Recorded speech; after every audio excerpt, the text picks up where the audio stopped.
इस कार्यक्रम के पुण्यार्चक हैं भगवान नेमिनाथ दिगंबर जैन मंदिर, सुस दिगंबर जैन मंदिर समिति, अंतर्गत जैन संघ पुणे JSP, ज्ञानोदय जैन सोसाइटी के सामने भगवान नेमिनाथ चौक, सुसगांव, पुणे। शाम के समय आप लाइट जलाते हैं, अचानक आपको कीड़े उड़ते हुए नजर आने लगते हैं। कहाँ से आ जाते हैं वो? चलो आप ऐसा कह सकते हो कि बैक्टीरिया को पैदा होने के लिए गंदगी चाहिए, पानी गंदा चाहिए, मिट्टी चाहिए, काई लगने के लिए वो चाहिए। लेकिन जैसे ही आप लाइट ऑन करते हैं शाम को सनसेट के बाद, अचानक वो उड़ने वाले कीड़े कहाँ से आ जाते हैं? हाँ, समूर्छन जीव। क्या वहां पर कोई एग स्पर्म था? नहीं था, फिर भी आ गए। तो जैन धर्म कहता है कि जैसे क्लाइमेट चेंज होता है, एक स्थान बन जाता है जीवों को जन्म लेने के लिए, वो सम्मूर्छन जन्म कहलाता है। और एक जन्म होता है जो माँ के गर्भ से होता है, वो गर्भज कहलाता है ना। अब जो माँ के गर्भ से पैदा होने के लिए एग और स्पर्म की आवश्यकता होती है, तो वहां पर आकर के कौन सा जीव जन्म ले लेता है?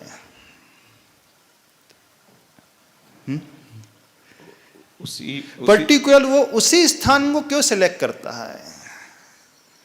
वो तीर्थंकर की मां को ही क्यों सिलेक्ट करता है? वो तीर्थंकर का जीव, वो नारायण जो श्री कृष्ण का जीव वहीं पर आकर के क्यों पैदा हो गए? वो देवकी की कोख में क्यों? इतने सारे एग और स्पर्म मिल रहे थे, पर्टिकुलर वही सिलेक्शन क्यों हुआ? क्या उसके पीछे रीजन क्या? कर्म का सिद्धांत है और कुछ तो होगा कि नहीं होगा? तो यहां कुछ आ जाता है जिसे हम कर्म सिद्धांत कहते हैं। ये कर्म सिद्धांत भी बड़ी इंटरेस्टिंग चीज है। ये सिर्फ जैन फिलॉसफी में ही है। दुनिया में जितने सारे धर्म, जितनी फिलॉसफी है, वहां सिर्फ ये बोला जाएगा कि अच्छे कर्म करोगे अच्छा फल मिलेगा, बस इससे ज्यादा कुछ नहीं है वहां। As you sow so will you reap. जो आप बोओगे वही आप पाओगे, है ना। अच्छा करोगे अच्छा फल, बुरा करोगे बुरा फल। लेकिन डिटेलिंग क्या है इसकी, दुनिया में ऑलमोस्ट कहीं पर नहीं है। क्या करने से क्या हो जाता है, वही जीव वहां पर आकर के क्यों पैदा हो जाता है, और जगह क्यों नहीं पैदा होता है, उसी एग और स्पर्म के माध्यम से उसकी ग्रोथ क्यों होने लगती है। तो जो आत्मा जिस प्रकार के कर्म अपने साथ लेकर के आती है और उस मां के गर्भ में पैदा हो जाती है, तो जो कर्म उसके होते हैं अकॉर्डिंग, उसी के अकॉर्डिंग वो उस प्रकार के रॉ मटेरियल को अट्रैक्ट करने लगती है। ये जो शरीर की फॉर्मेशन की प्रोसेस है, वो सिर्फ मां के ब्लड, मां का खाया हुआ अन्न, उसी से नहीं होता है। वो उसी प्रकार के मटेरियल को अट्रैक्ट करेगा जो बॉडी को फॉर्म करेगा। इस कारण सबकी बॉडी जो है अलग अलग प्रकार की होती है। किसी की वात प्रकृति की, किसी की पित्त प्रकृति की, किसी की कफ प्रकृति की। सबका स्टैमिना डिफरेंट डिफरेंट होता है कि नहीं। बॉडी स्ट्रक्चर अलग अलग होता है, कलर अलग अलग होता है, लुक्स अलग अलग होते हैं, सब कुछ अलग अलग होता है। नहीं, कुछ वो जीव, कुछ आत्मा वो अपने साथ लेकर के आती है और उसी के अनुसार अब जैसा शरीर वो बनाने लगती है, शरीर की रचना का जो मटेरियल जिस प्रकार का होता है, उसी के अनुसार जो प्लैनेट्स हैं, अब उसकी फ्रीक्वेंसी जिससे मैच करेगी उस प्रकार के रेस को वो अट्रैक्ट करने लगता है। अब जैसे ही जन्म हुआ तो एक हॉरोस्कोप तैयार हो जाता है, कुंडली तैयार हो जाती है। वो कुंडली कैसे तैयार होती है? वो जन्म कहाँ से मानती है? किस दिन धरती पर जन्म होता है, जिस दिन वो जन्म ले लेता बाहर आ जाता, तब से नहीं। पूछना उनसे, वो 9 months 10 days बैक जाकर के कैलकुलेशन होता है मेनली। जनरली जितने भी सॉफ्टवेयर्स होते हैं ना, आपका date of birth, time of birth, place of birth, तीनों चीज लेकर के फिर जहां प्लेस होता है उसके अनुसार उस ग्रह की अक्षांश दिशा कितनी, कैसी, किस एंगल में कितनी दूरी है, उसके अनुसार दिख रहा है ऐसा है कि जिस दिन जन्म हुआ उस दिन, पर जो कैलकुलेशन होता है वो गर्भ से लेकर के होता है। अब पर एग्जैक्ट टाइम और एग्जैक्ट डेट ये तो जज नहीं हो पाता है। इस कारण बहुत सारे एस्ट्रोलॉजर बोलते हैं कि जो वेरिएशन आता है प्रेडिक्शन में, उनके अनुसार कह रहे हैं, वो सिर्फ एक अज्यूम करते हैं कि लगभग इतना होगा, तो उसके अनुसार वो वेरिएशन आने लगता है, और जिसका एकदम फिट बैठ जाता है उनका प्रेडिक्शन एकदम ठीक आ जाता है। उनके अनुसार समझने की कोशिश करना, क्योंकि जिस समय वो आत्मा उस शरीर को फॉर्मेशन करने की प्रोसेस शुरू कर देती है, वो टाइम होता है, वो उसके कर्म होते हैं, इस प्रकार के मटेरियल को वो चारों तरफ अपने जमा करती है, और जैसा बॉडी मटेरियल होगा उसी के अनुसार अन्य ग्रहों की दशा का इफेक्ट उस शरीर पर पड़ने लगता है। क्योंकि हमारा शरीर, ह्यूमन बीइंग का शरीर पृथ्वी, जल, अग्नि, वायु 5 तत्वों से मिलकर के बना है। बिल्कुल सबका शरीर ऐसे ही होता है।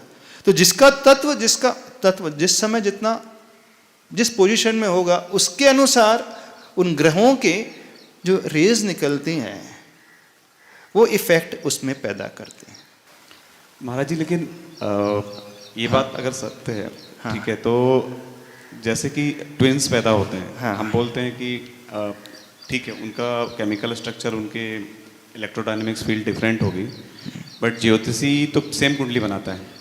हाँ, जब सेम कुंडली बन रही है तो फिर जीवन दोनों का सेम क्यों नहीं होता? बर्थ टाइम का हार्डली 2, 3, 4, 5 मिनट्स डिफरेंस, ज़्यादा नहीं है, ऑलमोस्ट सेम ही बनती कुंडली। और गर्भ का समय तो सेम रहेगा। हाँ, गर्भ का समय भी ऑलमोस्ट सेम ही रहेगा।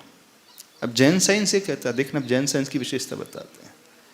जब वो एग और स्पर्म मिलते हैं, उसी समय उसमें जीव आ जाए, नॉट नेसेसरी। मिलने के बाद उस टाइम से लेकर 15 डेज तक के पीरियड में कभी भी आकर के जीव जन्म ले सकता है। केमिकल रिएक्शन चलते रहेगा, सेल्स की ग्रोथ होती रहेगी। कि सेल्स बढ़ रहे हैं इसका मतलब ये नहीं कि उसमें एक आत्मा आकर के पैदा हो चुकी है। जो सेल्स बढ़ रहे हैं वो सम्मूर्छन की भांति, जैसे अपने बॉडी में बहुत सारे सेल्स हैं, हमेशा पैदा होते रहते हैं, मरते रहते हैं, डैमेज होते रहते हैं कि नहीं अपनी बॉडी में। तो वो एक रिएक्शन चल रहा है, वो बढ़ते रहता है। तो जैन साइंस ये कहता हो सकता उसी समय कोई आत्मा आकर के जन्म ले ली, अथवा उस टाइम से लेकर के 15 डेज का जो पीरियड होता है, 15 दिन के पीरियड में कभी भी आकर के कोई भी जीव जन्म ले सकता है, उसको अपनी बॉडी बना सकता है। पूरा लॉजिकली है। इस कारण आपने कई ऐसे उदाहरण सुने होंगे शास्त्रों में। एक उदाहरण आता है, एक व्यक्ति का मरण हुआ और वह अपने ही पत्नी के गर्भ में अपने ही स्पर्म से पैदा हो गया। पिता भी वही था, पुत्र भी वही जीवात्मा थी। जो पहले उसकी मां थी, जो पहले उसकी पत्नी थी, अब उसकी मां बन गई। आता उदाहरण, पढ़ना आप कभी ग्रंथ को यदि पढ़ा हो, उसमें प्रतिमानियों की कथाएं आती हैं। अब साइंस से तो इसे एक्सेप्ट ही नहीं करता, बोले पुनर्जन्म, वो तो जन्म, वो आत्मा को ही नहीं मानता, तो पुनर्जन्म की बात क्या होगी। लेकिन जैन साइंस ये कहता है बिल्कुल, वो उसमें वो जीव कभी भी आकर के अपना शरीर उसे बना सकता है, और हो सकता है, और होता है।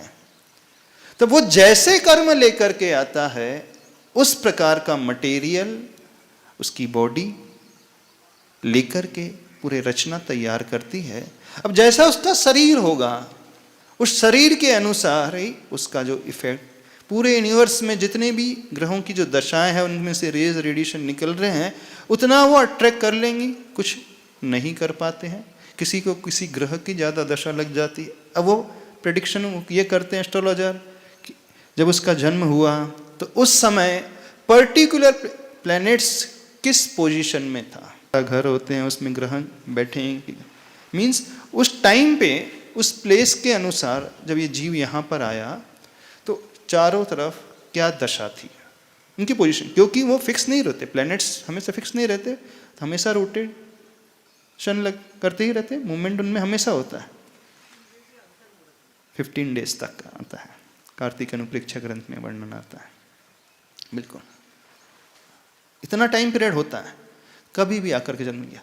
तो उसके अनुसार जब हमारा शरीर बन गया, अब शरीर और उन ग्रहों की दशा, तो वो प्रभाव इस सेंस में डालते हैं कि आपकी बॉडी को जैसा उनका रिएक्शन होगा, इससे ज्यादा उनका प्रभाव कुछ नहीं होता। फिर जैसे आपकी बॉडी बनती है तो फिर वो कहता है कि ये खराब ग्रह है और ये मित्र ग्रह है, ये शत्रु ग्रह है। तो उसकी शांति के लिए वो क्या सजेस्ट करते हैं, समझना? पूजा विधान दान नहीं, एक वो सजेस्ट करते हैं स्टोन, अथवा वो रंग सजेस्ट करते हैं। अब देखना, अब हम इन ग्रहों के रंग भी समझ लें और इनके भी एलिमेंट समझ लें। पहले तो जितने भी ग्रह हैं, अब सूर्य ग्रह है, सूर्य ग्रह उसके भीतर अग्नि तत्व है। हर ग्रह का अपना प्रभाव है, अपने आप में वो क्या करता है। सूर्य ग्रह जो होता है कैसा होता है, रेडिश होता है, लाल अग्नि जैसा, अग्नि तत्व है उसके भीतर।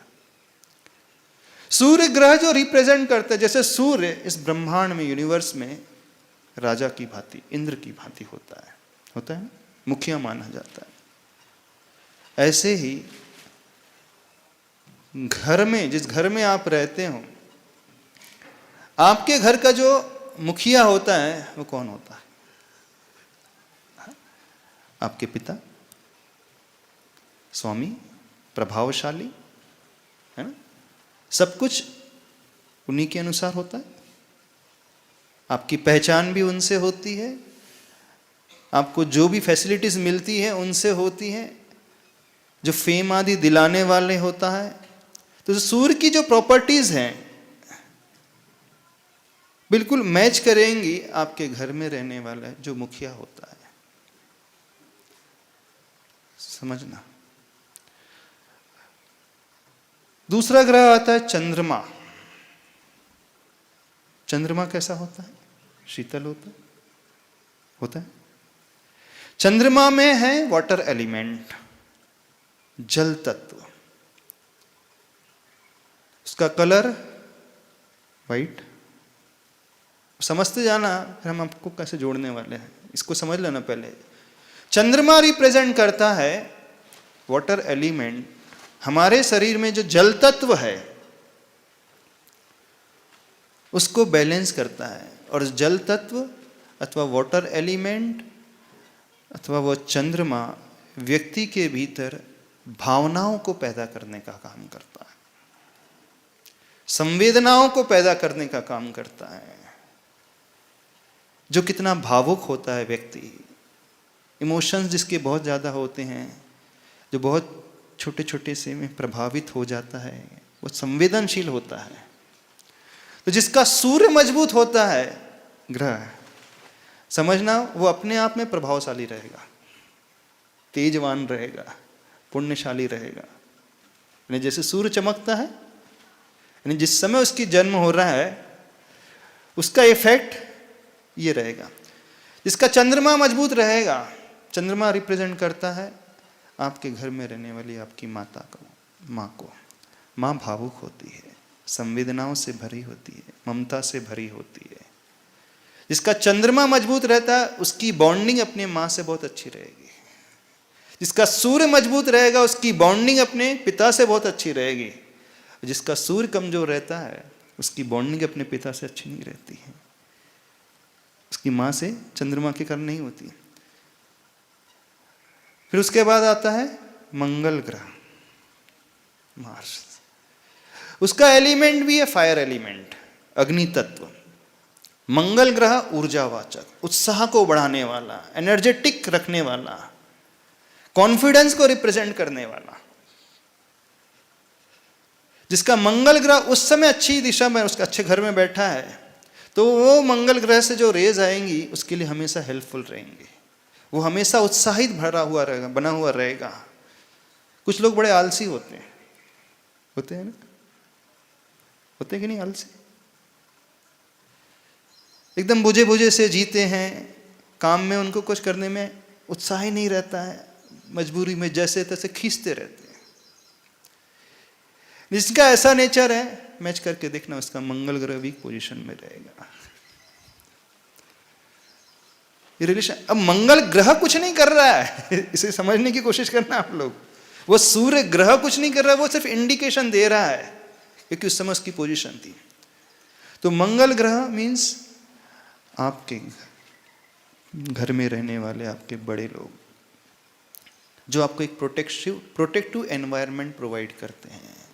उनके साथ रह करके आपको एक सुरक्षा का वातावरण मिलेगा। उनके साथ रह करके आपको लगेगा कि नहीं, कोई तो है हमें संभालने वाला, सपोर्ट करने वाला। बुध ग्रह, उसका मंगल ग्रह का कलर भी लाल, यही होता है नहीं होता? मार्स का बुध ग्रह हमारी बुद्धि को बताने वाला,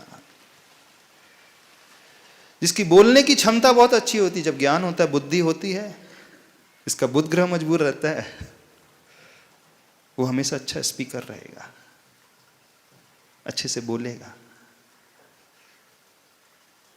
बुध ग्रह जो है वह एलिमेंट, वायु एलिमेंट को रिप्रेजेंट करता है। गुरु ग्रह, गुरु अपने आप में सबसे पावरफुल। वैसे हम ज्योतिष शास्त्र पढ़ाने नहीं बैठे हैं, लॉजिकली जो जोड़ना है इसका हम बता रहे हैं। गुरु ग्रह पृथ्वी एलिमेंट, अर्थ एलिमेंट, पीला रंग, आचार परमेष्टि। जब हम नमोकार मंत्र रंगों से ध्यान को, रंगों से नमोकार मंत्र को ध्याते हैं, तो मैच करते जाना, उसमें भी 5 कलर है। अरिहंत, सिद्ध, आचार, उपाध्याय और साधु। अरिहंत परमेष्टि, नमो अरिहंताणम जब हम कहते हैं तो उनका रंग सफेद है। नमो सिद्धाणम जब हम कहते हैं तो उसका रंग जो है लाल। नमो आयरियाणम कहते हैं तो रंग है पीला। नमो वज्जायाणम कहते हैं तो रंग है उसका हरा। और नमो लोयसव्यसाउणम नीला अथवा काला। अब जिसका गुरु मजबूत होता है, यानी वो पृथ्वी तत्व, वो हमेशा फर्म रहेगा, दृढ़ रहेगा, वो वात्सल्य से भरा हुआ रहेगा। इस कार्यक्रम के पुण्यार्जक हैं भगवान नेमिनाथ दिगंबर जैन मंदिर, सुस दिगंबर जैन मंदिर समिति, अंतर्गत जैन संघ पुणे, JSP, ज्ञानोदय जैन सोसाइटी के सामने भगवान नेमिनाथ चौक, सुसगांव, पुणे।